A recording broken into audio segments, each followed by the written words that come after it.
Good afternoon, one and all. Hopefully you're hearing me well. Someone's going to tell me if you can't. All being well, my name's James. It's great to see you. I've got terrible lighting in here. Maybe that's good for this, but never mind. It will work out fine for me. As I say, my name's James Sims. I am a PE teacher. I also own the business and the website, the Everlearner and Exam Simulator. Next to me, but not on camera because she never likes to be on the camera, is Marta, who is going to be helping us out on the session this afternoon.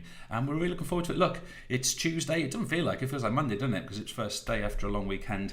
It's 4 o'clock in the afternoon, and it's the first for me of 20 revision sessions on AQA. Well, we're the first of 20, but the first one of 2 on AQA GCSE PE paper 1.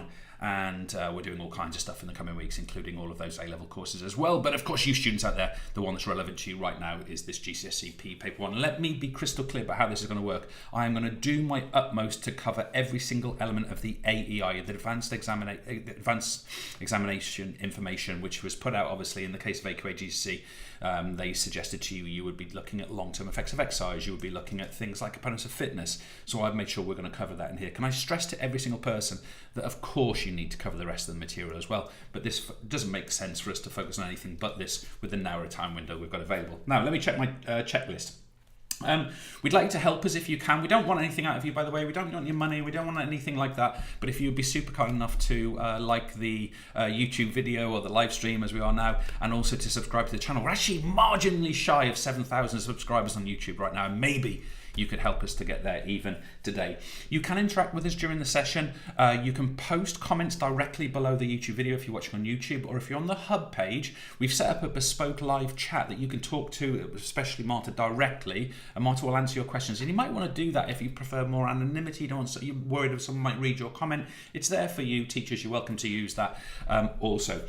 Beyond that, can I just speak to teachers just ever so briefly? Just want to make sure that you folks are aware that if you're not a current subscriber to the everlearner.com, you can get that on a free trial between now and these kids' exams. You don't have to pay. Don't worry about the money side of this, okay? You can get onto the website, use it for the next month, and it'll get these guys a bit of support going through. So 28 days available to you. Just go to the website and it's right there. For you students, I'm hoping that in front of you, you've got your notes pages, you've got your practice questions that maybe you've attempted already. You've also got your mark schemes and your model answers. So you should have those 4 things in front of you. If you haven't, below the video in the description, or if you're on the Hub page, just below the video, okay? And then finally, before we kind of really get flying into this, I want to make sure you know where this information comes from. Obviously, I've talked about the AEI, and that which has been published by AQA, but can I stress to you, we do a huge amount of detailed analysis on the exam board, particularly on mark schemes. The language I'm going to go through today is the specific and exact language that you really are required to be able to express in your exam answers. So if I say it and write it on that screen, please, students, you need to get that down in your notes. That's why those note sections are there. So get that pen, get the smoke coming off that ballpoint or whatever you've got, your inkjet, and make sure that you're getting that reference in down. Now, we're going to get started. We're anticipating the entire session today will take in the region of 1 hour 15 minutes. We've scheduled an hour and a half. We think we'll come in slightly ahead of that, but it leaves room for a bit of Q&A. We're going to do a first half, a little Q&A in the middle, and then we're going to do a Q&A at the end, and it should be good. If you can work out why I'm wearing this weird glove, there's bonus points for that. But that being said, I'm going to do the challenging bit for me now, which is to switch feeds, and we're going to go straight to the canvas. Here we go. Nerve-wracking, nerve-wracking, nerve-wracking. This should work. So here we go. Let's get started straight away. And we're going to talk about muscle pairs initially, and you guys are going to know I'm going to talk about prime movers and antagonists and this kind of stuff. I'm going to talk about antagonistic movement, but also I just want to address 2 points with you. First of all, I want to know how muscles and the skeleton work together. So we're looking at kind of muscles plus the skeleton, or the muscular system plus the skeletal system, skeleton. And I really want to look here also at the notion of the types of contractions. Now, bear in mind that later on in this session, we're going to do a really big section on the analysis of basic movement patterns. We'll come back to that. Now, muscle pairs, first of all, remind yourself, in any muscular contraction, there must be at least 2 muscles in operation. They are the prime mover, and this is the muscle that controls the movement, and we also have an antagonist, okay, and this is the muscle that allows the movement. All right, I'm going to give you some examples, but make sure that you understand that both of those are in the mix, okay?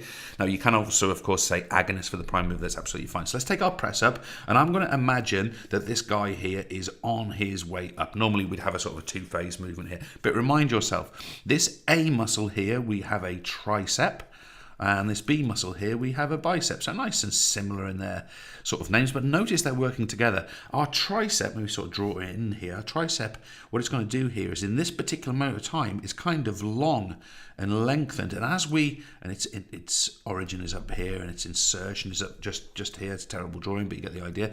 But what's going to happen is as this person moves upwards, we're going to get elbow extension, and the prime mover is going to be the tricep. That means that the bicep is going to be the antagonist, and that is going to relax to allow this movement to happen. It's really important that we understand that yes, this is contracting and shortening, and yes, this is simply relaxing and allowing. But notice the opposite alternative to relaxing and allowing. If this muscle, the bicep, kind of is sort of contracted here, at the same time, this would remain completely stationary. Okay, if we had an equal force, actually it's a torque, but if we had an equal amount of force acting, then this movement would remain stationary, wouldn't move. Now let's have a look at another example. This is one that people sometimes get a bit confused over. The A here is what we refer to as the hip flexors. Now, not surprisingly, they are flexing the hip in most cases, right? That's what they do. Flexion, remember, of the hip is when the hip goes in front of the body like this. And the B, this here is the gluteals. Okay, remember these are collective terms. These are collective terms, but here we're talking about really the gluteus maximus, the butt cheek, for want of a better phrase. Now notice what the gluteals do. They extend the leg. They put the leg backward. Notice at the hip. We are not interested in the knee here. We're talking about the hip. Okay, so back behind the body, extension. In front of the body, flexion. So flexors and gluteals. I mean, you can call gluteals hip extensors if you want to. I'm just trying to think whether that would get you a mark. I mean, use the term gluteals, that's correct, but it's worth just bearing in mind. Let's take things a bit further. I'll come back to our movement examples. Here, the back of the upper thigh, of course, we've got our hamstring group. I'm going to refer to them as our hamstrings. There are 3 of them in there, by the way. Won't bother naming them here. And of course, the muscle on the front are the quadriceps. So let's imagine, just for a second, remember, I want to come back to movement analysis later on. Imagine this person is on the way up. How is this going to work? Well, the muscle that extends the knee, remember, this is currently flexed. If it became extended here, the muscle that does that is the quadricep group here on the front of the thigh. That effectively would shorten and it would push him upwards. So this would be the prime mover on the way up. The hamstrings, what they would be, is they would be the antagonist. They would relax to allow the movement to occur. And again, finally, looking at one that people will often forget about, this A is the gastrocnemius on the back of the lower leg. No problem with that. I'm sure you guys are all super confident. But this one on here is what we call the TA, or specifically the tibialis anterior, And this is a muscle that people frequently confuse and get wrong. We're going to talk about it quite a bit when we come back to movement analysis in a few moments' time. But gastrocnemius, first of all, this muscle on the back of the calf, it's not the only one there, by the way. It inserts all the way down here onto the heel. And when, for example, this person is pushing up, just as we got over here, it's actually contracting and contracting upwards like this. So what does it do? It pulls on the heel, which kind of points the toes downwards like this. We can call that plantar flexion, of course, right? So that's happening. So that makes the gastrocnemius the prime mover. It's contracting, in this case shortening, under tension, and of course it's creating the movement. But notice again, for that contraction to be effective, this tibialis anterior has to be the antagonist. What does it do? It relaxes. It allows, it releases the gastrocnemius to perform its prime mover agonist operation, whereas the antagonist will allow that to happen. If it contracted, we stay where we are. Let's take things a touch further before we look at anything different. I've mentioned some of these terms already. Let's make sure we're really happy with them. We've got different types of contractions. Can I just sort of summarize first of all? Isotonic simply means changing length. Okay, and we'll come back to examples of this in a second. So isotonic simply means changing length. Whereas isometric, literally, if we translate to equal length, this means no change in length. That's all we're talking about with those terms. So get those terms nice and clear. So any moment of stillness where a pair of muscles both remain at equal length, by the way, both contracting with equal, I'm going to say force, but it's really a torque. They're contracting against one another to hold you still, as I mentioned before. Examples here would be things like like a ready position. You know, think about a table tennis player waiting to receive a serve. Things like this would be the initial shove in a rugby scrum. And I really like that terminology, the initial shove in a rugby scrum. We are contracting and pushing, but there is actually no changing length in the muscle. Whereas our two isotonic contractions, we've got changing length. Now let's start with the basic one. We've got concentric here. The muscle shortens under tension. Now this is the one we tend to think about as the, quotes, normal type of contraction. But what's happening here is that a muscle, as it contracts, and we just draw a sort of a very primitive muscle here. A muscle, as it contracts, two tendons on the end going off to combine with a skeleton. Now, this is a terrible drawing, but you get the idea. Look, here's a bone here. Here's a bone here. I mean, that's roughly what a muscle will do. And what's happening here is a concentric contraction is when this muscle is getting shorter under tension. We'll come back to examples of this in a second, okay? Now, an eccentric contraction, still under tension, notice, but now what we're getting is the muscle would be lengthening. So this would be as if this muscle was in fact lengthening but working simultaneously. And you might want to start to be thinking about, well, why would that happen? And actually, there's a little clue to understanding this. Muscles can only pull. Okay, so muscles can only pull. So if we want these two bones to kind of move away from one another, this muscle can't push them. So all it can do is kind of hold and resist that movement, which is already happening. And that really defines an eccentric contraction. Now, with that in mind, let's look at one very simple example. We're going to come back to this in a second. It's the idea of a press up. Now, we've already sort of looked at the upward phase earlier on when I looked at that previous example. And of course, when we're on the upward phase, the tricep works concentrically. In other words, on the way up, this muscle here, with its origin up the top and its insertion down here on the ulna, by the way, what this does is the muscle shortens under tension. Now, I want you to imagine that's concentric, of course, let me put conc, that's concentric. Now, let's imagine that tension disappears all of a sudden. This person on the way down, unless it was controlled, right, they'd literally smash their nose on the floor, right? That's what's going to happen. Don't try it. Well, I mean, you can picture it very, very easily.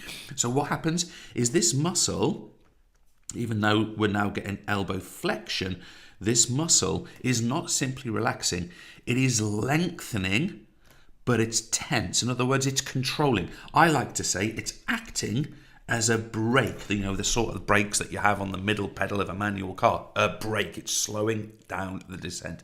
It's under tension, it's lengthening. Now, can I be clear here? Normally, when we get elbow flexion, it's the bicep that's working, right? Think about your bicep curl, elbow flexion, right? In this case, this bicep muscle here is the antagonist on the downward face. It is relaxing. And that, folks, is why we've got an eccentric contraction in that particular case. So I really want to stress those points. Now, obviously we're in revision mode here, so we're going to go nice and quick. If you're with your teacher, you can discuss this. We're going to do loads of examples in a few moments time. But before we finish it off and go and have a look at a question, I want to stress a super important point. Now, we've provided note spaces for you in your notes, right? So this is where it becomes important. Let's just look at the components of the muscular and skeletal system. Muscles, you guys learn them as contractile proteins in biology, specialists. I've done those lessons too. I teach that stuff too. But muscles, they are there to contract. I've said already, all they can do is pull, okay? Whether it's concentric or eccentric or isometric.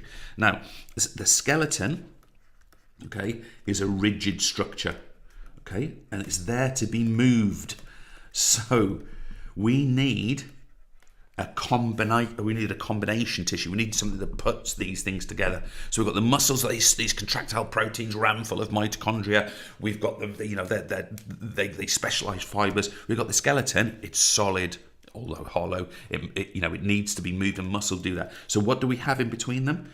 We have tendon tissue, and tendon is there for force transmission. So guys, look at this, please. What have we got? We've got the muscle that contracts. Let's say it's the concentric contraction on the way up.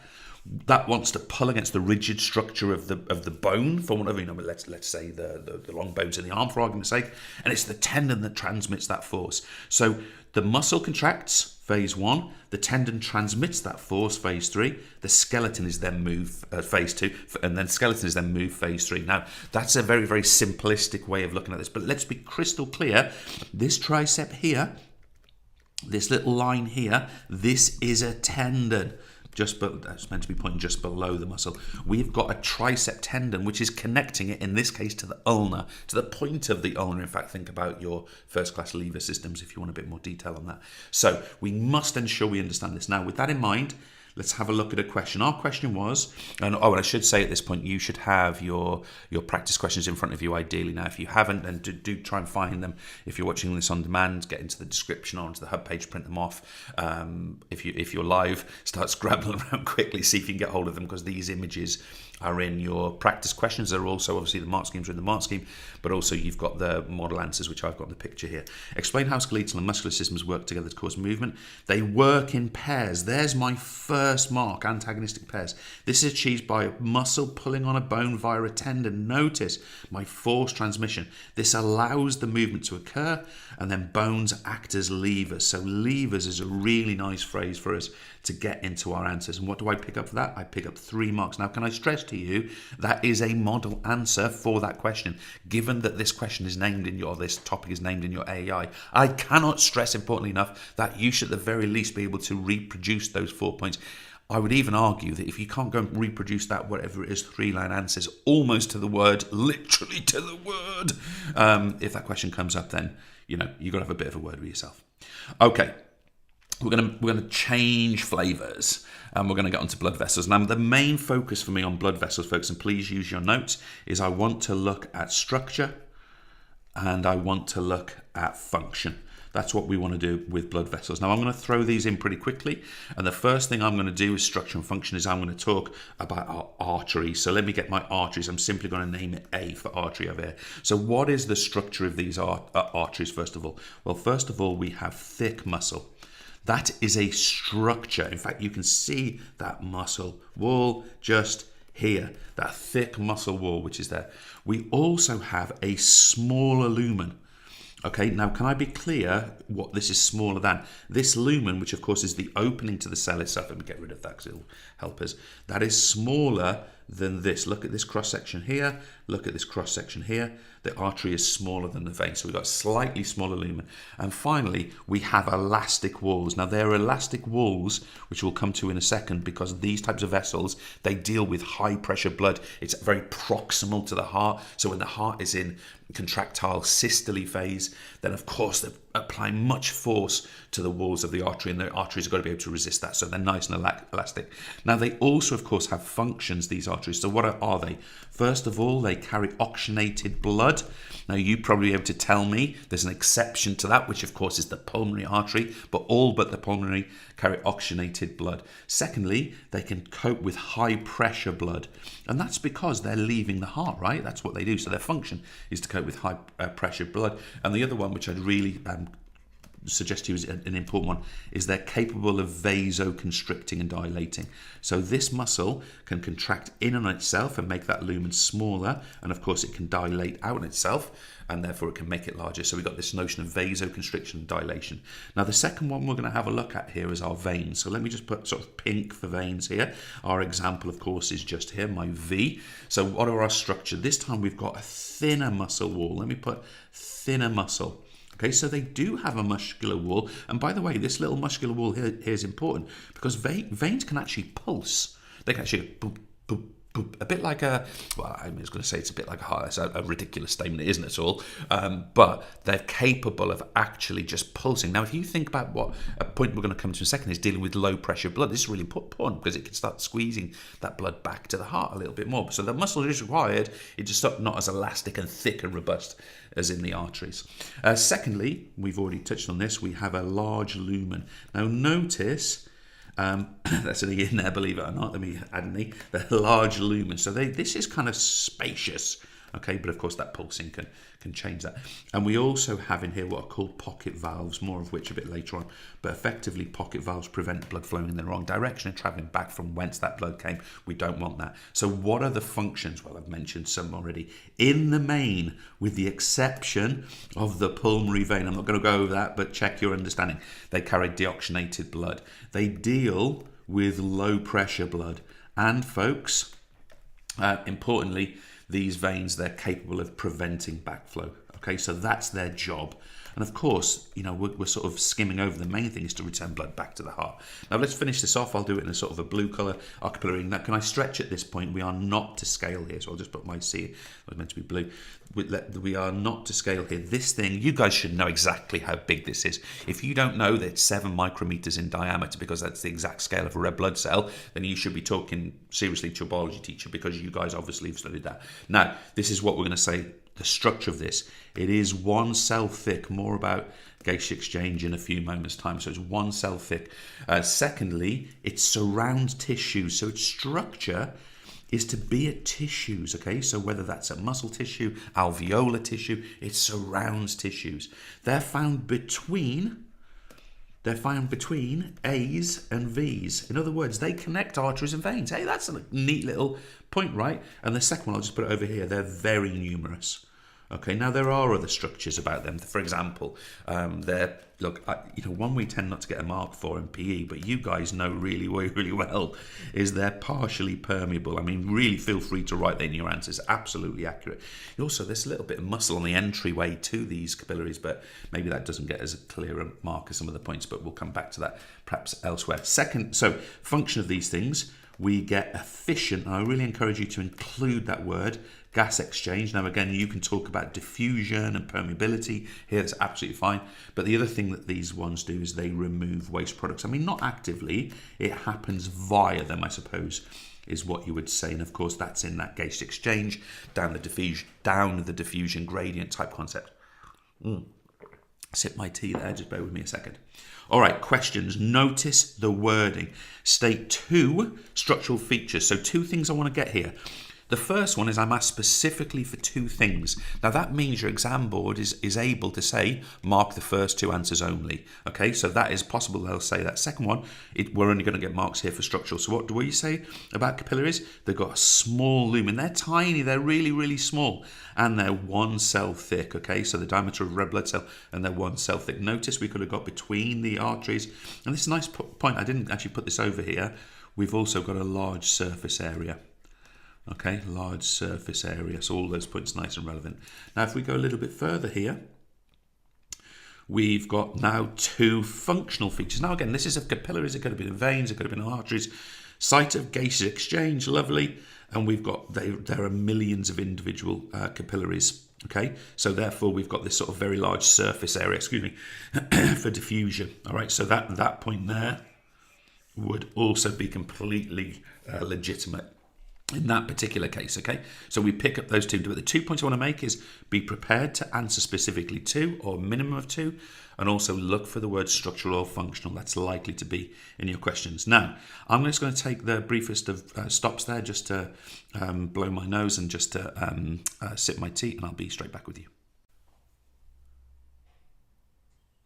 Okay, so let's take this further. I mean, first of all, I've got all of the relevant muscles on the page here. We're looking at the mechanics of breathing. And I want to stress to you that breathing is mechanical. It's obvious because of the name of this topic, right? But let's be honest. This is just pressure changes, okay? We make a space bigger or smaller. It changes the pressure of that space, and therefore air moves down a pressure gradient. That's all we're talking about. So if you're unsure about that base principle, bluntly, we need to really nail that down. But let's start here. I want to talk about breathing in, or what I'm going to call here, inhalation at rest. All right, so what is happening, and I'll use green to emphasize this, what is happening here at inhalation at rest? Well, first of all, what's going to happen is our diaphragm, which of course is our base muscle, the base of the thoracic cavity, it's going to contract. So I'm going to say D for diaphragm contracts, okay? So how does this work? Well, this muscle, which is kind of dome-shaped here when it's relaxed, what it's going to do is going to flatten out here. Can I stress? The action of that is to move the ribs up and outwards. That's what that does. It makes the thoracic cavity bigger. Meanwhile, our intercostal muscles, these start to contract, and ultimately what they do is they concentrically pull upwards. So I'm going to say intercostal, I'll call them ICM, contract. Now, the effect of this is we get effectively ribs, or you could call it the chest itself, ribs up and out. Okay, now what is the relevance of that? Well, the relevance of that is that space inside the chest becomes bigger, the air pressure reduces, so air moves in from a higher pressure outside. Nice and simple. What about exhalation at rest? I'll do that over here. So this is breathing out at rest. So we are interested now simply in that kind of concept? Well, it's nice and simple. What happens here is the diaphragm relaxes. The D, don't write D in your exam by the way, simply goes back to there.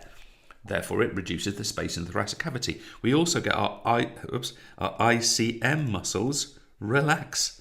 Okay, so these drop back down. And what do we get there? We get the ribs down and in. That's ribs, not rips. Ribs down and in. That's what we're talking about there. We get an increase in smaller thoracic cavity, an increase in pressure inside the thoracic cavity. So air, due to a pressure gradient, rushes outwards and we exhale, we breathe out. Now that is all that's happening during rest, but we're of course interested in exercise conditions. So I'm going to take a slightly different green. In fact, it's more of an aqua. So we're now sort of saying inhalation, exercise, okay? Inhalation, exercise. Now, all of this happens, but what we get now is the diaphragm contracts harder. The intercostal muscles contract harder. So therefore, they're getting more force, a greater, this movement of the ribs up and out is greater. That's what's happening. But we've got also some additional muscles involved. So first of all, folks, we've got the pectorals, okay? So these muscles here, effectively what they do is they pull in this outward direction. So let me put the pectorals here. And what do? Well, they further move the ribs up and out. Use the terms further move the ribs up and out. But we've also in there got a crazy name muscle, which is I'll write out for you just to show you what I can. Our sternocleidomastoid. Okay, our sternocleidomastoid. This muscle sort of here on the neck. And of course, what this does is it pulls up on the sternum, which further increases the ribs movement up and outward. And that's what's taking place in that inhalation during exercise. And then we'll finish off with a yellow for exhalation, exercise. And of course, what we're getting now is exactly the same before, but our diaphragm relaxes again, our intercostal muscles relax now, our sternocleidomastoid relaxes, our pectorals relax. These muscles that have been causing inhalation, they all relax and the chest therefore falls back. It moves, the ribs move down and in. But also the other thing we get is the abdominal muscle. Now, ironically, these are not the abdominals, these are the obliques we're picturing, but you have to strip away the muscles to see them. Nevertheless, what these do is they move, they contract downwards, pulling the ribs further down and in. So greater change to down, from down to in of the ribs. So therefore we've got those abdominal muscles which contract for exhalation during exercise. Now, we're going to put this into sort of a couple of structures, some answers here. We've got using your knowledge of mechanics of breathing, explain how air leaves the lung during expiration. So let's have a look what we've got here. We have got the diaphragm relaxes. So this is exhalation, remember. So this is at rest, expiration, exhalation mean the same thing.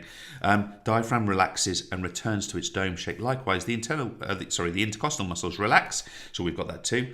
The rib cage will move downward and inward. That point is there. And we get a decreased volume in the thoracic cavity. And therefore we get an increased air pressure in the lungs. As a result of that, therefore, air rushes out. So that is expiration or exhalation at rest. What about breathing in during exercise? And notice, like, if we got these two questions back to back, right, you'd have to go exhalation, inhalation. I've got to make sure I get the right one. One's at rest, one's at exercise. Read the blinking questions, folks. I mean, I don't know how else to put that. Pick it out. Here we go. We've got the chest cavity increase in size even further. Look at this terminology. Even further, not just as it does at rest, but even further by an increased depth of breathing compared to rest. This occurs due to the contraction. I might even say here, okay, this is the contraction of the pectoral and the sternocleidomastoid. So there's our additional muscles, additional to the diaphragm and intercostal, which are the only ones to contract at rest. Now, I've said here, in addition to the diaphragm and intercostals. Now, I could say these contract even harder, right? That would be an option for me. Furthermore, breathing rate increases, so there are more breaths per minute. Now, that breathing rate increases. I should go back to a point, actually. That breathing rate increases. Why? Because this muscle helps to speed up and make shorter the period in which we are breathing out. It actually makes our faster. Okay, that's one of the roles of the abdominals. So there we go. Now, the last thing we want to do here is we want to be able to analyse a spirometer trace. So a couple of things. First of all, any standard wave here is our tidal volume. So remember that tidal volume is the volume of air breathed in and out per breath. I'm simply going to write per breath. Now, of course, tidal volume can change. It can go up. it can go down, it can increase, it can decrease. Now, how does it do that? Well, tidal volume is effectively the utilization of this volume here. Now, this is our inspiratory reserve volume. That the graph goes up when we breathe in, down when we breathe out. So if we breathe in harder, we use up our IRV. So in other words, when we breathe in harder during exercise, IRV actually goes down. We use it up. It's a reserve volume. So we use it up. So tidal volume, because IRV is going down, tidal volume has to go up because it's taking it up. Similarly, this is our normal tidal volume, resting, and we use up our expiratory reserve. And of course, tidal volume, therefore, is greater because it's used up these reserve volumes in this case. Now, I know teachers are going to have a go at me because they're going to say, James, functional lung volume is not a term that's used on a specification. I agree, it isn't. But the point I want to make with this FLV, this functional lung volume, is simply to say that your total lung volume or your utilizable lung volume is, in essence, tidal volume once it's used up inspiratory and expiratory reserve volume. So in other words, tidal volume can go to maximum level, your full capacity to breathe in and out as deeply as possible. And of course, that makes a greater possibility of diffusion. And alveolus. Just a reminder that alveoli do not empty. We always leave a small residue of air in the alveoli to ensure they don't become damaged and crushed. And that is, of course, our residual volume. So ensure you can use those terms, folks. In fact, here we go. This image shows a spirometer trace. I'm not going to draw the image out. Identify the lung volumes. In fact, I'll do that. Let me see if I've got my... Just bear with me a second while I get this. Let me see if I can not mess this up. I did want to... I've been logged out. Perfect. Anyway, so we've got here, A is our tidal volume, B is our expiratory reserve volume. You need to be able to identify those concepts. And then secondly here, it's asking me explain the effect of exercise on lung volume A.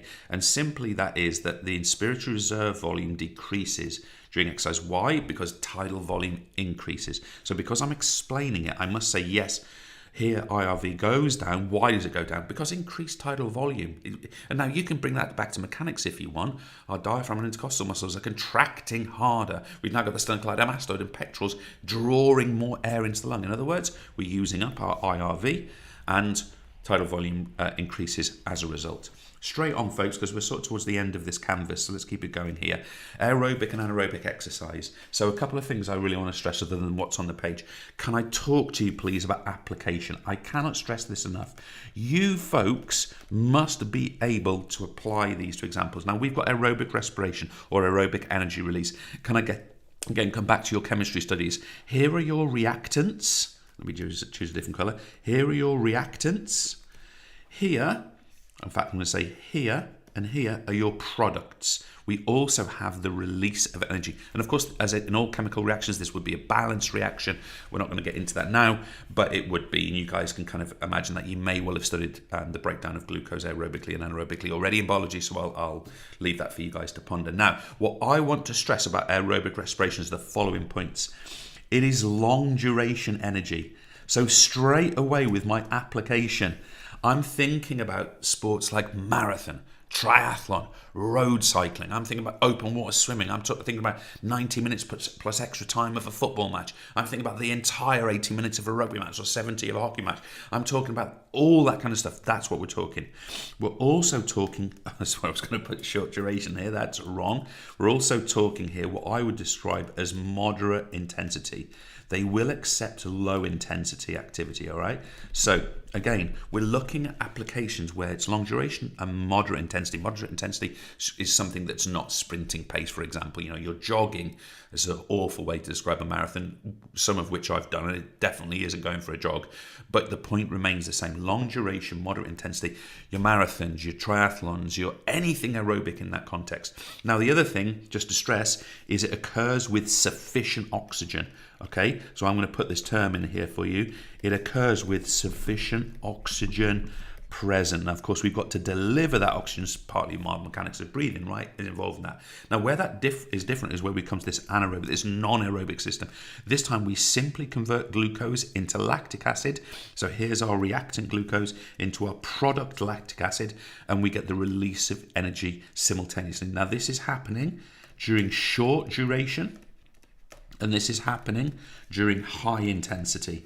So be thinking about activities like your javelin throw, anything involving a sprint. Now, can I stress here that you can simply go, right, aerobic is a marathon runner, but can you also look at more, if that aerobic system was better, more efficient, more developed, what would be the impact on the marathon runner? They would be able to run at higher speeds aerobically. What would be the impact of the anaerobic system being really effective for a javelin thrower? They would be able to apply more force to the javelin and increase horizontal distance. I want to come back to these kinds of examples in a few moments in time. Okay, so it's really important that we get these principles across. Now, let's look at a question. Before I need to change canvas, 2 questions actually. So we've got here, using a sporting example, explain how aerobic respiration contributes to performance. Now, guys, look at me. I only picked up 2 out of 3 here. Naughty, naughty Jimbo. So why was that? So I've got here, it's the whole duration of a 70-minute hockey match. Notice this term, whole duration. Boom, 1 mark. It's at moderate intensity. So we've got this sort of notion, low, moderate intensity. We've got this notion of the example, but I have not specifically said long duration, okay? So I've got my example. Can you see the term long duration has not been included? Now, I've maybe been a bit harsh because we've said the whole, because we said 70 minutes. You could argue that that is an application of that, but I was trying to emphasize a point to you guys. You must say long duration, moderate or low intensity, and give your example as well. Now, one other example here, evaluate. We are looking at the strengths and weaknesses of a particular thing here. Evaluate the role of anaerobic respiration in golf. Now, it feels kind of weird, right? Anaerobic, like explosive, high intensity. What's that in golf? So swinging the club during a drive from a par 5 tee shot. Now, if you're not into golf, I'm sorry for the technicality, but the point is this is a long hole and this lad's smacking it off the tee. So it's anaerobic, it's high intensity, because it's explosive. So I'm justifying, so it's good for that. This shot is also short duration, so that works really well for our anaerobic, sort of 1 to 2 seconds. However, anaerobic systems are not needed to power finer shots, such as short putting. So, if a nice gentle push of the ball, we don't need the anaerobic system here. Walking between shots is longer. Now, this is also for point 3. So, these sort of more gentle, longer duration, lower intensity activities, or just low intensity gentle put, for example, these can be powered aerobically, and the anaerobic systems do not help us with that. Okay, change your canvas, very short break. Cheers. Well, that went okay, I think. Not too bad. Yeah. Nice. I think we're on time, which is good. We've got some great viewing stats, which is excellent. And Marta, I'm going to hand over to you to see whether we have any questions. Yeah, we've got one question. I would encourage anyone who's got any questions at all to send them via the chat or via the comments. We feel better if you ask questions, folks. Come on. So we do have one question. Why do arteries have higher blood pressure than veins? Okay, so good question. So in essence, it's because they're closer to the heart. Now you might be thinking, well, what do you mean by close to the heart? What I mean by that is obviously think about the nature of what the heart is. It's effectively a muscular pump. So the vessels leading off from those exit points, which of course are the arteries, whether it's going on the pulmonary circuit or the systemic circuit, those vessels leading off from the heart are effectively those that are dealing with blood at high pressure, and all of those vessels are arteries. So that is why we get that elasticated wall. They need to be able to deal with the high pressure blood. Now, there's a couple of terms you could include here, I suppose. What you can say is that the arteries are more proximal to the heart. The closer is the technical word we use, and something like a vein, which has to go all the way through arteries and then smaller arteries through the capillary bed, then into smaller veins, into a bigger vein. They're what we call distal. They're much further away from the pump. They're much further away from that, which is also why we have those pocket valves and that pulsing of veins to keep that lower pressure blood returning back. If you want to go and study at A level in the future, you'll learn all about venous return. It's a really, really fascinating topic and leads into all kinds of associations with stroke volume and all kinds of things. Anyway, so that's why, in essence, arteries are closer to the beating, contracting muscle, the heart, and veins are effectively further away from, they're further distance of travel, and that's why. Okay. We've just received one more question. One student's asking, what is cardiac output and stroke volume? Okay, does this person have a name? Or? No. We don't have that name. No, we don't okay, have a name. So they're often used incorrectly by students in exam answers, so it's a good question to answer in this particular context. But in essence, stroke volume, that both of them are a volume of blood departing the left ventricle. Okay, stroke volume, a stroke is a contraction, a beat. You could call it beat volume. Stroke volume is the volume of blood leaving the heart per beat, per contraction. It tends to be around about 70 mil. Picture that much in sort of like a tumbler glass. What do you think 70 mil is? Not that much, is it, actually, when you think about it? Whereas cardiac output is the total volume leaving the heart per minute. So of course is a product, literally multiplication, of stroke volume times the number of times that stroke volume is emitted, and of course that's heart rate. And we tend to find at rest that cardiac output would be around about 5 litres. Why? Because stroke volume is about 70 mil, heart rate is around about 70 beats per minute, leading to 4,900 mil, about 5 litres rounded up. That's what it is. Brilliant. And we've got a third question. Another student's asking, is it okay to say either inhalation or inspiration in a mechanics of breathing question? Yes. If you do check this on the specification, because I saw it, I think I was looking at it as recently as this morning, that there's a suggestion from AQA that they're sort of referring to inhalation as breathing at rest and expiration as breathing during exercise. That's not right. Both terms, inhalation and expiration, are both completely acceptable for inhalation, inspiration, exhalation, expiration. All 4 of those terms are completely reasonable for you to use for breathing in and breathing out. So no preference. If I'm teaching generally, I'll personally use inspiration, expiration. I don't know why. It's just what I say. But yeah, both are absolutely reasonable. Mm-hmm. Okay. Any more questions? No more questions. So far. We're at 4:41. So we're bang on time, folks. We said about 1 hour 15, and we're sort of halfway through. So that would work really well. So sit tight, stick with us. We've got a really great stats. Try and see us out to the end. Keep scribbling. Keep those pens working. And guys, please, folks, please do ask questions as you go through this, and we'll clarify any questions people have towards the end of the show.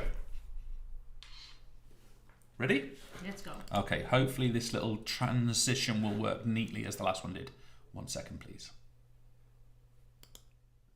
So let's talk about the effects of exercise. Now, obviously, I've included all immediate, short and long-term effects of exercise here. We are really only interested in this session for that which is inside my circle here. Okay, now can I stress that does not mean this is irrelevant. It does not mean that this is irrelevant. It just means it hasn't been listed on the AEI. So therefore, you very may well get a multiple choice question on these, for example, or a 1 or a 2 marker, but we're going to focus on here. What happens in the months and years after regular, and I really think we should be thinking about it in that way, regular exercise? Well, these are the things that happen. Now I can go through them. I'm going to pick a few out for you, and I'm going to pick out this one. I'm going to pick out this one. I'm going to pick out this one, and I'm going to say that these, if you like, these are effects. Well, I suppose you could say here as well. These are what you would call CV effects. Okay, cardiovascular, respiratory. When I'm talking about cardiovascular, these are the effects that are happening sort of like to the body system. The others are kind of more general changes to the body, changes to the components of fitness, change to body shape. We agree with all of that. Just a reminder, increased size of the heart, we can call this myocardial or simply hypertrophy. It's a nice term to get into your answers if you're able to. Also, for lower resting heart rate, if you want to be super posh, you can say that a person will become bradycardic or experience bradycardia if their heart rate at rest falls below 60 beats per minute. But folks, look, long story short, learn those things, will you? And make sure you can put them into an answer. Now, with that in mind, let's actually have a look at an answer. I'm specifically looking to identify, nothing more than that, just to identify 3 long-term effects of exercise on what? The cardiac system. So my muscular endurance is not relevant, my change in body shape is not relevant, only these things. So what have we got? Hypertrophy, that increasing of the heart. We've got decreased resting, decreased resting heart rate, and of course an increase in overall CV endurance. So make sure you're able to pick out phrasing like that so you can answer specifically, not just know the list of stuff that you've got to know, right? So here in many ways is where we're going to go over a really detailed section, but we're going to do it relatively quickly. I've effectively provided you the teaching on this, right? But I want you to be absolutely confident with your analysis of movement.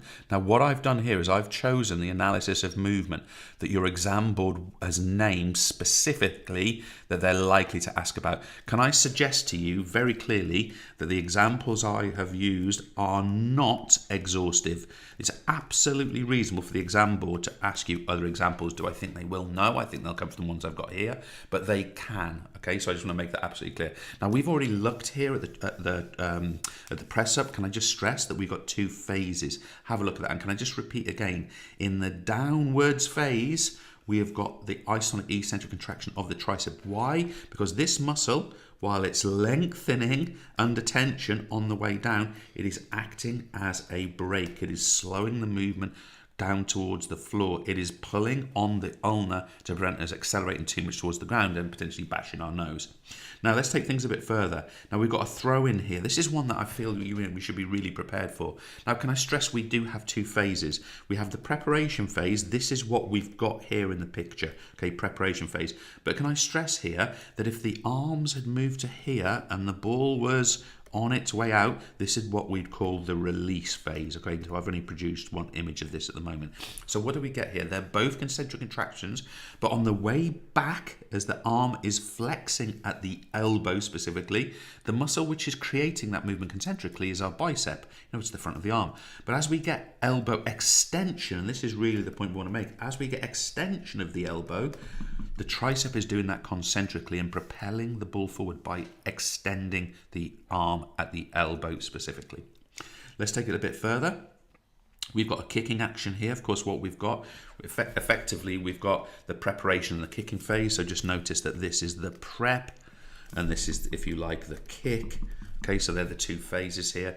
Now, obviously, let's look at the hip first. If the hip in the preparation phase is behind the body, then by definition, that's extension. If in the kicking phase, it's in front of the body, that's flexion. So, of course, the preparation is done by the gluteals because they extend the hips, whereas the kicking phase is done by the hip flexors because they flex the hips. They are both concentric. Now at the knee, of course, here we're going through a flexion pattern in the preparation phase, so that has to be done by the hamstrings, which pull concentrically to effectively bend to flex the knee, and the kicking action, the straightening or the extension of the knee here, that's been done by the quadriceps concentrically, because that's the muscle which, when it shortens, straightens the knee, it extends the knee. Lovely. Now, a little bit of controversy in this last one. We've got the preparation and the kicking phase at the ankle. Now, definitely here, we have plantar flexion. Everyone agrees with that, I think. Plantar flexion. Now, of course, that is achieved by the gastrocnemius contracting concentrically, pulling on the Achilles tendon, pulling on the heel, and it pulls the toes downwards, right, Bob? Or produces that plantar flexion. Now, a really good kicking technique, in my opinion, some people might disagree, a really good kicking technique would still have a plantar flexed ankle in the kicking phase. Now that's my opinion, you have to agree with you, but in this image we've got a dorsiflexion. So if I call this DF, the foot has come back up, and of course the muscle that's doing that is the tibialis anterior. So in this specific image we've got dorsiflexion, and therefore the tibialis anterior, this muscle that lies across the shin here, is pulling on the bones of the feet and is pulling the foot upwards. Okay, and it's doing that concentrically. Now here, what we've got is we've got a vertical jump, very similar to our squat sort of notion. So vertical jump. Here we've got effectively the takeoff and the landing. So if you consider this to be takeoff, if you consider this to be landing, she's on her way down here, feet back to hit the ground. So what have we got? So in terms of the takeoff, we've got the gluteals. They are contracting concentrically. Now think that through. Why is that? As she straightens up here, her hip here is going to begin to straighten out and her legs are going to become straight, right? Well, that is extension. Therefore, the gluteals are doing that, and they're doing that concentrically. Now, when she lands, she's effectively going to, move back down into this kind of position, and that means the gluteals have to act as a brake and contract eccentrically to do that. And then we get that theme for all 3. So you see this theme here? Concentric to eccentric, concentric to eccentric, concentric to eccentric, because the takeoff is concentric for that muscle, but as it lands, it acts as a brake and slows the descent down. And that's the key thing I want you to get across with the vertical jump. Let's go a little bit further. A lot to do in the running action here, folks. What have we got? We've got the hip, the knee, and the ankle. Now, we are arguing that all of this is concentric. Now, that's kind of an interesting concept in running, because there are quite some eccentric elements to it. But anyway, with what we've got, which is the drive and the recovery leg, and I stress that this is the drive because it's pushing down on the ground. This is the recovery because it's coming through to strike in front again, okay? So, of course, in the drive, we've got hip extension. In the recovery, we've got hip flexion. Therefore, our gluteals power the hip extension, and the flexors power hip flexion. That's fairly easy. With the knee, we've got extension in the drive, we've got flexion in the recovery. So of course the quadriceps power the drive phase and the hamstrings power the recovery phase. And at the ankle, of course, we've got plantar flexion in the drive phase, and we've got dorsiflexion here in the recovery phase. So of course it's the gastrocnemius and the tibialis anterior, always contracting concentrically. And just as a note of clarification here, just a reminder that in a bowling action, we can combine flexion, extension, abduction and adduction of the shoulder. In other words, it's going to rotate around like this, and that means circumduction. So make sure we can do that. In this case, it's an isotonic concentric contraction of which muscle? Of the deltoid, effectively the shoulder muscle. So let's take this into a question. Oh, by the way, I put this one in because I just want you guys to be prepared. Can you just remind yourself that you have got some stabilizing muscles of the shoulder, stabilizing muscles, shoulder, and they are called the rotator cuff. Now, I did actually mean to put a lovely image of this in, but I just wanted to make sure that we were really understanding that the name of the group of muscles which stabilize, there's actually 4 muscles in there. They've got some mad names: teres minor, infraspinalis, subscapularis, don't worry about it. But we must know that's our rotator cuff. Secondly, in this one, identify the type of movement at the shoulder of the throwing arm in phase B. So here's my phase B. The arm is going in front of the body. That has to mean it's flexing, shoulder flexion in this case. Here's our classic running example. Identify the type of movement at the knee and of the recovery leg. So my recovery leg is coming through, and what have we got there? We've got the knee is extended. Okay, so we've got the knee is extended. Oh, sorry. I think that image might be wrong. I need to have a look back at that one. And then here we've got here hip flexors as the main agonist at the hip during the drive phase. I think we might have some errors in the images there. I need to check that.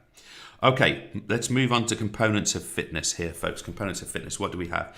Well, the point I want to stress here for you is really about not just the definition, but the quality of the example that you must use. So let's just take our first example. We've got agility. We know our definition is changing direction quickly whilst maintaining control. Fine. Now, the point I really want to get across here is how would we put that into an example? I've got here a netball player, no mark for saying that yet, okay? No mark for saying just simply a netball player. What do we need to do with that example to make it something that's worthy of a mark? Well, what we need to say here is they're dodging left and right. And what impact does that have on their performance? To find space to receive the ball. Now, we could take that further. Find space, receive the ball, make another pass and score a goal. It has an impact on performance. Folks, please, with your examples, get your impact in. Let's look at balance. Our definition is maintenance of the centre of mass above the base of support. Look at this. Skier leaning forward to keep their centre of mass above their skis, centre of mass above base. In order to, that's a really nice thing for you to get into your answers.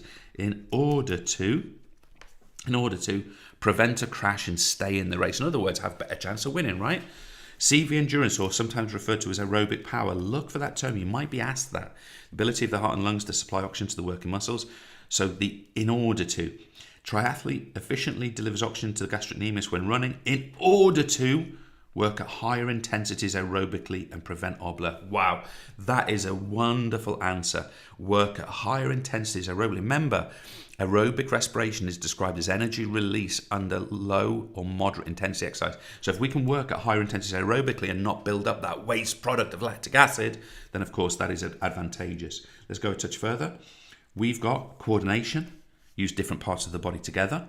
High jumper arches their back while simultaneously kicking their legs up in order to clear the bar with their lower body. So you see that word, simultaneously. Body parts together. Wonderful. If we get asked about this, can we just get simultaneously into our answer? Big word, bit of a spelling, but worth doing. Flexibility, simply rom at a joint, that's all it is. Hockey goalkeeper shows a wide range of movement in the shoulder by hyperextending to save a slow-moving ball that has already looped over their head and is going into the net. So wow, just picture that. The ball's already gone over their head, they're arching their back with a lot of flexibility, and they're reaching backwards to maybe try and tip it over the bar. What a beautiful example and application. Now I think I do have it here. Let's keep it going. Muscular endurance, notice the term dynamic strength, completely interchangeable. Ability of a muscle to undergo repeated contractions without fatigue. So the Olympic rower repeatedly contracts the bicep to flex the elbows and pull against the water without fatigue, meaning they maintain their pace in the crucial last 100 meters. So look at that in order. So they don't slow down in the last 100 meters and then maybe they finish in the lead or whatever. Power or explosive strength or anaerobic power. It's strength times speed. I'll just put that in there. Strength times speed. 100-meter sprinter applies maximal force to the block at the highest speed possible to accelerate them ahead of their opponents. So look at that effect of this particular component of fitness. Reaction time, time between initiation, time taken to initiate a response to a stimulus. Basketball player reacts quickly to their opponents and drive to the basket by starting to push off their left foot so they can begin to move to their right to block the route to the basket and prevent 2 points. Prevent 2 points. Notice here, by being fast in the reaction, we're preventing an impact in the performance. Maximal strength, ability to overcome a resistance. Weightlifter begins to raise a world record weight off the ground by applying maximal muscular force to the bar with the upper and lower body. Okay, so a really sort of nice application. Static strength, an alternative form of strength, of course, ability to hold the body part in a static position or maximum force that can be applied to an immovable object. Rugby prop forward applies isometric contractions on the legs against their front row opponent for the first 5 seconds of a scrummage before the scrum starts to move. Look at that, before the scrum starts to move. Wow, beautiful example. And finally, speed. Maximum rate at which an individual is able to perform a movement or cover a distance in a period of time. The table tennis player, not probably the first one we think of, moves rapidly to their left to reach a hard hit loop shot before the ball passes their paddle and wins the point for the opponent. So here, they're using that speed to actually stay in a point and prevent an impact, negative in this case, on their performance. Right, I need to change canvas. Short break.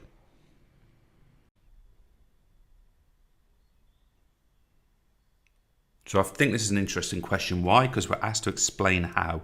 Explain how a rock climber, quite a challenging example, uses balance, quite a challenging component of fitness in their performance. So let's have a look. Rock climbers need to keep a wide base of support. So that's straight from our definition, right? And they do this by having their feet on different parts of the rock face. We could even say here, right, you could say they have 4 points of contact, right? Nice wide base. The climber also keeps their centre of mass vertically above the base. Now we have that in our definition.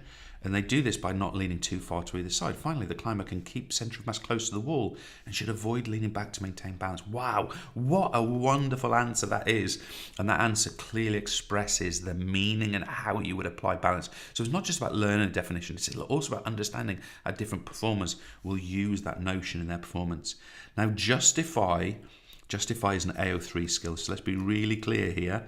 An AO3 skill means we effectively have to go a bit further. We can't just say what, in this case, coordination is. We can't just apply it. We've got to say why it's impactful in tennis. So those examples are important.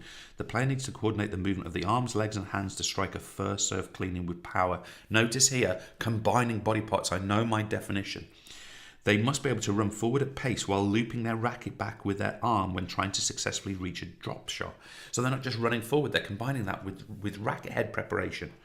And they must be able to coordinate their steps and arm action to get underneath a lob shot in order to be in the right position to smash. So notice here the combination of different body parts in 3 different examples. And I had to do that 3 times to get 3 marks. That's a tough question. This is tough. So not only must you get that definition clear, you must have the impact and performance. Notice here, to win the point, they must be able to here successfully reach a drop shot. They must be able to here first serve cleanly, impact on the performance in this case by combining body movements together. Now finally, a 6 marker here.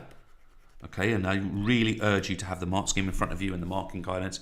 Evaluate again. Evaluate is look for the strength, the weakness, and the importance of speed and flexibility for a gymnast. Now let's just have a look at my answer. I'm not going to go through it word by word, but notice what I've done. I've defined.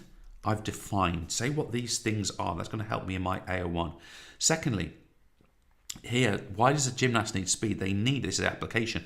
They need at the start of a tumble routine. They need to build momentum so they can do more rotations in the air. Have a look at that little section. That is a wonderful expression of AO2. So it's worth saying here that I'm chunking my answer. Okay, I've put AO1. Now I'm doing AO2, of course, with the different components, and then I'll go into AO3.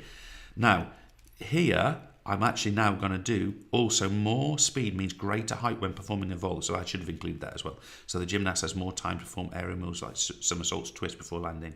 So why do they need flexibility? They need to do this things such as the splits or back bends. The more flexibility, the higher points they are likely to score, but the less likely they are to get injured. Flexibility even helps a gymnast perform harder moves easily. Okay, so we've put that in there. So we're in essence, we've got our, if you look at the speed bit here, I've got my AO1, I've then got my AO1, my AO2, and then here on the speed, I've got my AO3, and then effectively we repeat that with our flexibility. Here's our AO1, then we've got our AO2 in there, and then of course we put our AO3 in there as well. Okay, so effectively we are chunking our answer and making sure that we cover those bases. But notice what I put in here. Both speed and flexibility are important to the gym. Now, I wasn't asked to compare, but it's nice for my conclusion. I believe that flexibility is more important than speed because it's fundamental to every move in gymnastics, not just some. However, speed remains important, especially for gaining more height in jumps or vaults. It should also be remembered that other components such as agility and muscle endurance are critical. So I'm even bringing other things. Now, these are AO3 skills. Okay, so I'm not linking, I'm not being synoptic. I'm simply saying that speed and flexibility aren't the only things. Okay, let's move on. We're now going to go into reasons and limitations of fitness tests. Now, this is all we're going to cover on fitness testing, apart from one little detail. So reasons to fitness test, different green, I think. So first of all, we want to identify a performer's strengths and weaknesses. Effectively an evaluation, isn't it? Let's be honest, this is what we just talked about. Secondly, we can also identify success. Okay, so if, for example, we've got a performer who's working really, really hard and they're doing a training program, is that being successful? That means we are monitoring improvement. It's to monitor improvement. So that's why we would fitness test, right? What improvements have happened? We can even measure those improvements. Another one, it's really good for baseline testing. Okay, another way of putting this is before a training program. So baseline testing or before a training program. It also informs training requirements. So once we've done a battery of fitness tests, informs training. So once we've got a battery of fitness tests done, we're better able to say, okay, training needs to be like this, that, or the other. I don't know why that bleeped. It's probably some kind of notification. Well, it is a notification. We can also compare, and of course we compare to normative. Okay, so you know that sort of national averages, normative data. We can compare our results if we do standard fitness tests. It's also motivational. Honestly, it's motivational for athletes. It helps us to set goals. And finally, folks, it brings variety. You might feel differently about this, but it brings variety to training. Now, there are limitations of fitness testing, right? So it's not all good, as you might be aware, but often it's too generic, okay? So if we do a sit and reach test, okay, and we're not really interested ultimately in lower back and hamstring flexibility, it's not that relevant. It does not replicate movements. So think about your multi-stage fitness test, your bleep test. It doesn't necessarily replicate movement of a particular sport like football or hockey or netball, right? Lots of change in direction and pivoting. It doesn't replicate that, okay? Also, it does not replicate competition. So yeah, okay, you can apply fitness tests, but think about, I don't know, a boxer walking out to a ring in the middle of 100,000 people. That's different, isn't it? With someone who's going back to try and rip their head off, it's different, isn't it? We need to be able to sort of apply certain tests under those conditions. They're not often a direct measure. Some are, by the way. So if they're not a direct measure, they're more a prediction of fitness, I suppose. So okay, so that's a limitation here. Some are sub-maximal tests. So if they're sub-maximal tests, they are predictive. Okay, so if it's not a maximal test, it's ultimately not protecting the person to the limits of their fitness. Some of these really require motivation, and what we mean by that is think about your multi-stage fitness test. You've got to keep going, and it's tough. Some lack reliability. I mean, there's loads of examples of this. But if you test people twice, you get a completely different result. There's motivation sometimes explain that. And finally, if I put it up here, is they're often very correct specific protocols. So we must make sure we get the correct protocol in there. Okay, lovely. Let's go a touch further. I'm not going to go through fitness tests here, but I just want to emphasise a point to you. You will potentially be asked about your protocols. That's not named in the AEI, but it could well be marks and other questions for you. So you must know, for example, rolling start, run as fast as you can, stopwatch, result in seconds. But can I please ask you to notice that you must also be able to evaluate fitness tests? And the reason I stress this is if you look at the notion of maximal, okay, it's not valid as doing this. It's not sport specific. It could be inaccurate or not reliable. So these points are straight from our limitations. And I'm just saying that because it may well be that you're asked about fitness testing limitations or reasons for in the context of a particular test. Hence me putting a couple of examples in there for you. Okay, let's have a look here. Fitness tests are used to find out strengths and weaknesses and to monitor improvements. We agree. Identify. It's all I have to do. 3 other reasons. To establish a baseline. Lovely. To compare normative data, lovely, to motivate an athlete, and you can see the other examples that are in there as well. Now, many fitness tests are too general and do not replicate sporting movements. Identify 3 other limitations. So they're kind of giving you a couple and asking you for the others. So it's non-competitive, it's predictive and not a direct measure, and the complex protocol has to be applied. We get our 3. There are other examples in the mark scheme, so please do have a look at that. Now, warming up and cooling down, folks, right at the end of this now. Again, we could go through the basics of this, but I really want to spend our time focusing on, obviously, the answering, and we're going to look at the 9 marker, as you're probably aware, in a second. So a couple of things. First of all, you could be asked simply about the components of a warm-up. Notice that we have our 4 components in there, and they are pulse raiser, stretch, mobility, skill familiarization, mental prep. Can I please urge you to be able to apply these in numerous different examples? So if you were doing a pulse raiser in hockey, it could be jog pitch, or jog around the pitch, or it could be backwards and forwards along the halfway line, or it could be for a goalkeeper running around the D. You must apply it to the situation. If you are saying about stretching and mobility, can I urge you to give examples, folks? Give examples like a gastrocnemius stretch, a quadricep stretch. When we're talking about skill familiarization, I'm going to talk about a goalkeeper in a second.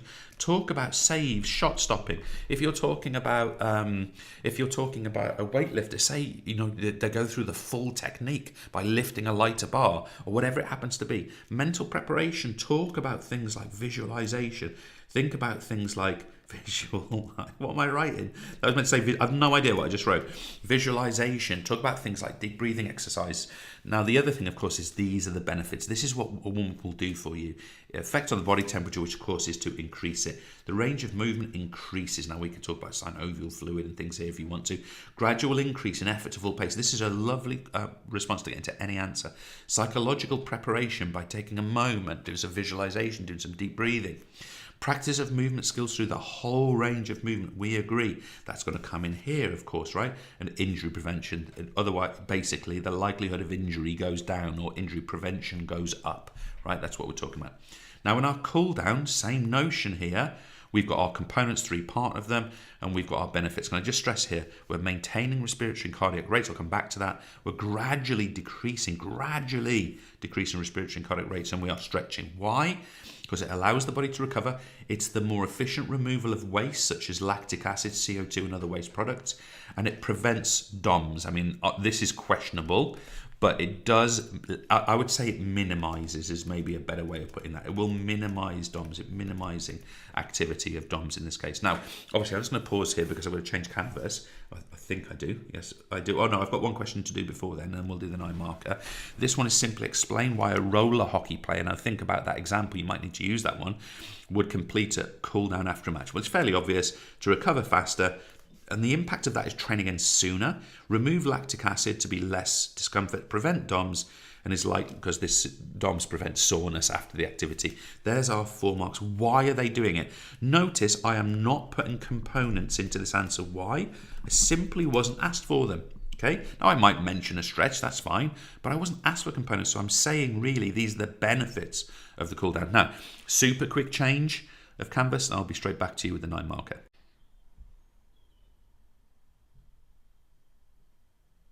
So let's do this thing, shall we? I love this question. I'm going to be honest with you. I wrote it, which makes me a little bit biased, I know, but I actually love this question. And I'll tell you why I love it. Divine is a hockey goalkeeper. Oh, it's so, let me just put a layer in here. It's so specific. She's specifically a goalkeeper. And she's playing a big match in an hour. Oh, I love that. And we're going to analyse, which simply means to break down and explain the benefits of a well-structured warm-up. In other words, she does it correctly. And we must talk about her performance and the impact of that performance. So I really love this question. Can I just stress this point about analyse? We're going to break into parts. That's our components, right? And we're going to explain each part.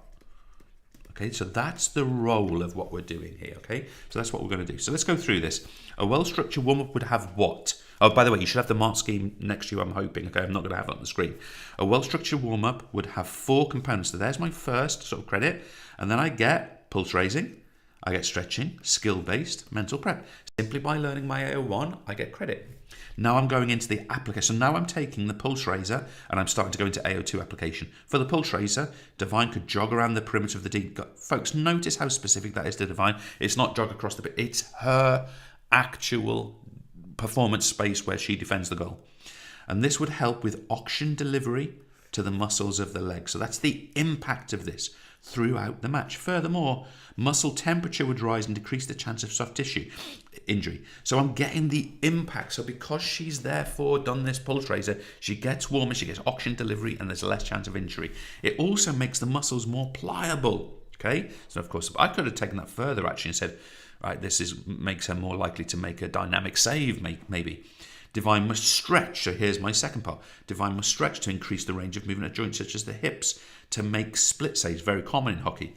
By being flexible, Divine is less likely to suffer shoulder dislocation when she lands.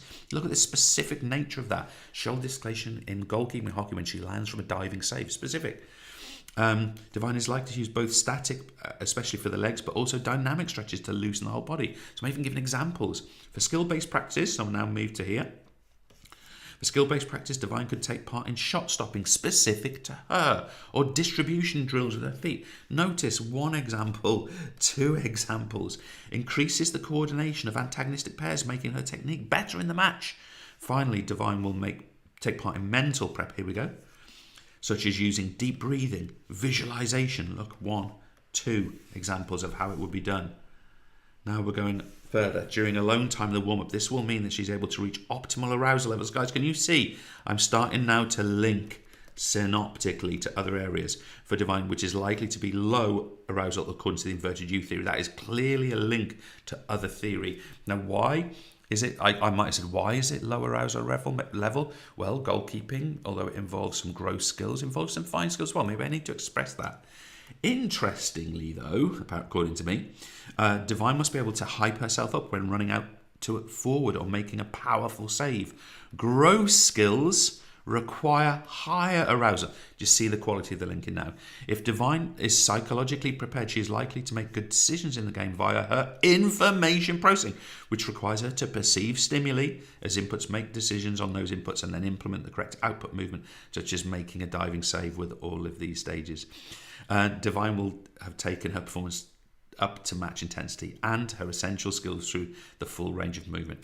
Now I'm putting a conclusion in here. In conclusion, Divine must use the warm-up to build intensity. Whilst the majority of goalkeeping hockey is aerobic, I'm linking to energy systems, there are multiple moments when explosive anaerobic work needs to be done. Anaerobic energy release is when glucose is converted into lactic acid with a release of energy in the absence of oxygen. The warm-up must include these anaerobic moments as well as the gentle, gradual aerobic work. Can we stress that what she has done there, what the answer here has done is taking you through simply stating what the AO1 is. We've then got clear AO2 broken into parts and explained, and then we've got AO3, which is talking therefore about the impact of performance, but also linking out to other areas of the specification. I could have linked to anything, hydration, I could have linked to goal setting, could have been anything, but we went there. I'm going to finish here. We'll have a brief chat before the end of the session. Well, we are back. Need a drink. I think it's got sound. Yes, we have. Marta, any questions for me? Yes, we have a few questions. First of all, James, would you mind clarifying the drive and recovery, the issue about Sorry the drive about and that. recovery leg? On one of the things that people tend to confuse anyway, I think I've just confused it even more. So, to be clear, the drive leg is the leg pushing back off the ground. That is the drive leg. The recovery leg is the leg coming forward and through to recover to hit the ground again. It is that way round. Be reassured that if you get a question I can't remember the date, on the 20-something of May. I can't remember the exact date now, but it will point to the drive of the recovery leg for you. Okay, so as long as your logic is good and you can correctly interpret the movement patterns, it will be there for you. But the driver leg is the back pushing leg. The recovery leg is coming back through. Then we've got some other questions. Students have been really contributing a lot with their questions. It's really, really good to see. So we've got the first one. What's lung volume? Could you please give us a quick run through what lung volume is? Yeah, so lung volume, in this case we're talking about functional lung volume. First of all, you're not going to be asked about that directly. The point I'm trying to make is that ultimately functional lung volume is tidal volume plus expiratory reserve volume plus inspiratory reserve volume. It's the total functional capacity of what the lung can hold. It would be total lung capacity minus residual volume. So in essence, it's the maximum air that you can breathe in and force out per breath would be your functional lung volume. In other words, and that air can be processed, right? That when you breathe it in, that diffusion can happen as much as possible. Oxygen can be diffused down the concentration gradient into the blood, and then delivered to the working muscle. Brilliant. Next one. What is circumduction at the shoulder? So circumduction is that combination. It's a sum of flexion, extension, abduction, and adduction. And we in AQA GCSE talk about the bowling action in cricket because it is that action there. So it is a full circling of the shoulder. So is circumduction the same as rotation? No, and that's a really good question. I don't know who asked that, but that's a really good clarification question. So that is our circumduction, effectively the arm coming all the way around here. Rotation is the turning of the shoulder in the joint around its own axis. Okay, so this is rotation here. So you might be thinking, well, when do I rotate? Well, we tend to rotate definitely in things like spin bowling and cricket. We tend to rotate as well in things like bowling, underarm bowling. Actually, I'm just thinking things like lawn bowls and what have you, not recognised activities with this course.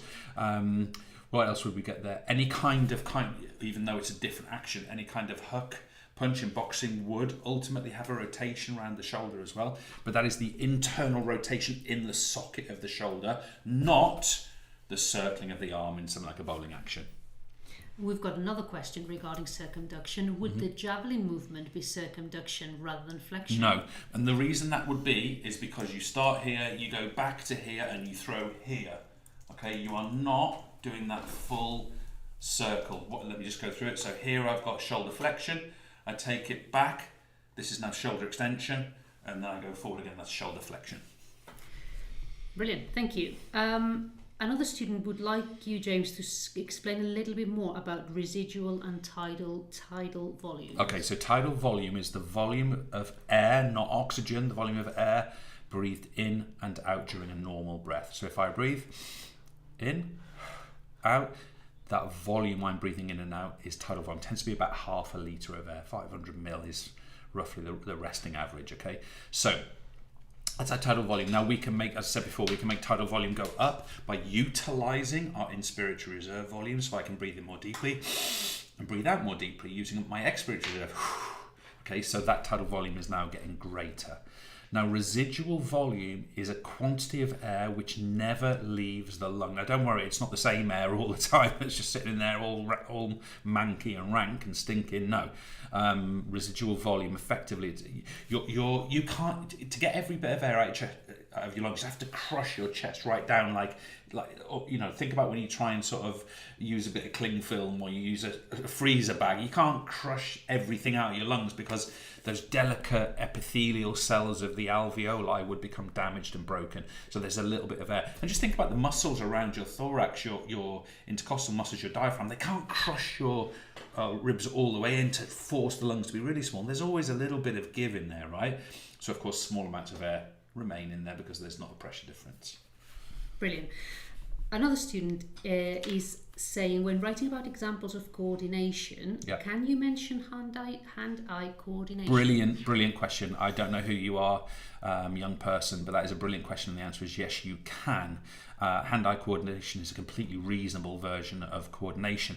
In this sense, of course, you're combining effectively your information processing via the sense organ of your eyes, visual stimuli, and you're coordinating that with some kind of movement response. So it very much closely relates to your basic information processing model. In fact, if it was an eye mark, you could link those two things together.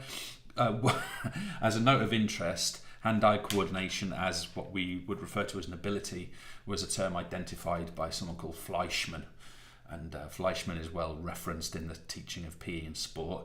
And very often we don't realise that this person has a very, very, very dark history. He was quite popular with a group of people in Central Europe between 1939 and 1945, if you want to sort of take any further. We teach it without even knowing about it anyway. That's a whole other story. Brilliant. Thank you. Another student would like to know if there is an easy method or structure to answering 6 and 9 mark questions for maximum marks. So I'm going to give bad news and then hopefully some good news. So in terms of an easy structure, I would have to say no. I do think they're really challenging questions, and that's reality. I think that's fair to say. My main advice to a broad range of students is to follow the method your teacher has gone through with you, because you're a few days out from the exam, and me chucking in something that's brand new I think is questionable.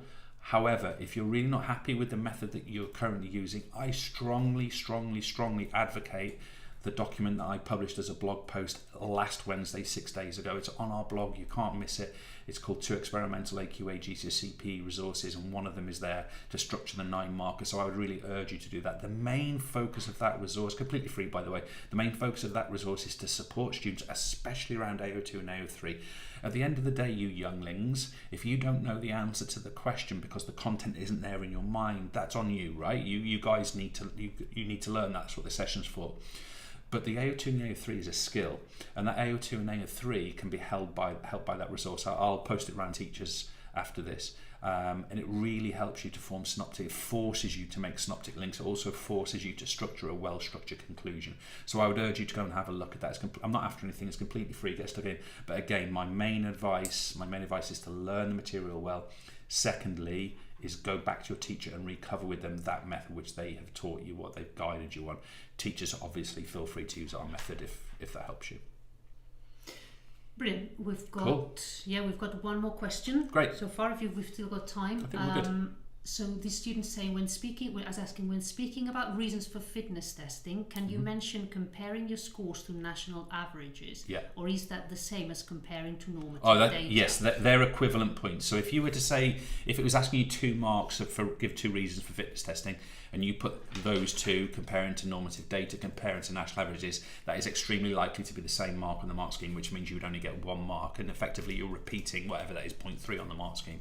So try and get in baseline testing, monitor improvement, evaluate strengths and weaknesses as the other reason, because you want that little bit of distinction and variety in your answer. The other one, of course, is it provides variety in training, so a bit of variety in and of itself. Brilliant. Cool. They're great questions. I'm really impressed. And I would say thank you very much for sending these questions. Absolutely. And also, so many students are saying thank you for the session as well. So, What else would you do on a Tuesday afternoon but hang about with me? You probably have 1,000,003 things to do, but really, from my heart, I really appreciate you taking part. All you teachers out there as well, thank you for guiding the students for this, for doing the printing of the resources. I hope this is a nice sort of 360 supportive thing. We certainly feel it is. We're trying really, really hard to get it right, and sometimes we mess it up, as you already see, but we're trying really, really hard to get it right. And you guys who, bless you, are the COVID generation, the reason we're doing it, without meaning to end on a tearjerker, the reason we're doing this for free for everybody is because you guys have had a tough secondary school experience, let's be blunt, and we want everyone to benefit from this, really. So that's why we're doing it. You teachers, all I can say is thank you for supporting and promoting our work, and we really appreciate it. So what's not to love, what's not to like? I'm really proud to be doing it, and I'm enjoying myself. I hope it shows. And we see you again. I don't remember. I know it's next week. I don't remember the day. Is it Thursday? Thursday next week. Tuesday? Let's say it's Thursday next week. It might be Let's- Tuesday. I don't. It isn't Tuesday. That's No. an A-level session. Okay. Let's say it's Thursday next week. I think it is Thursday actually. We'll see you then for paper 2. We're covering all kinds of stuff. We're doing a 9 marker on basic information processing. Anyway, we're doing tons and tons of stuff in that session. No, it's Wednesday. Wednesday, there Yeah. you go. Wednesday it is. Anyway, we'll see you next Wednesday. Can I just repeat? Smash that like button. If you have a mentality to subscribe and support us that way, please do so. We've got a little dream to get to 10,000 YouTube subscribers, and we'll play you out with a little bit of music. And I don't know if anyone figured out what the glove's for. So comments in the chat if you think you know. Cheers, guys. Have a great evening. Oh, come on, Forest. I'm a Forest fan. Big game, championship tonight. Bournemouth versus Forest. Also, good luck to Liverpool against Villarreal. Is that right, Marta? You're slightly Spanish. Somebody's called Villarreal, possibly. So slightly, yeah. Slightly or 100%. Yep. Cheers, guys. Have a good one. Look after yourselves.